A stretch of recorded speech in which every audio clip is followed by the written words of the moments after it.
একটু পরে যার যার ঘরে যার যে ফিরে যাবে, কেউ কারোর জন্য থামে না। স্বার্থপর এই দুনিয়া, কারো কথা মনেও রাখে না, কারো জন্য থামেও না, কারো জন্য থামে। এই আমি 2 দিন আগেও দেখছি হাইয়েস্ট গাড়ি ট্রাকের সাথে বাড়ি খাইয়া হাইয়েস্ট গাড়ির ড্রাইভারটা তৎক্ষণাৎ মারা গেছে। ওইটা লাইছে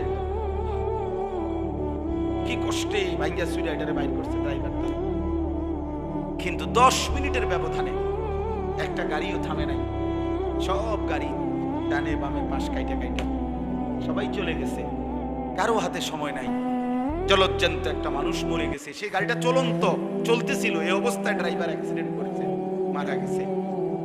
তাহলে স্বার্থপর এই দুনিয়া, কারো জন্য থামে না, কারো হাতে সময় নাই রে দোস্ত, কারো হাতে সময়, কারো হাতে সময়।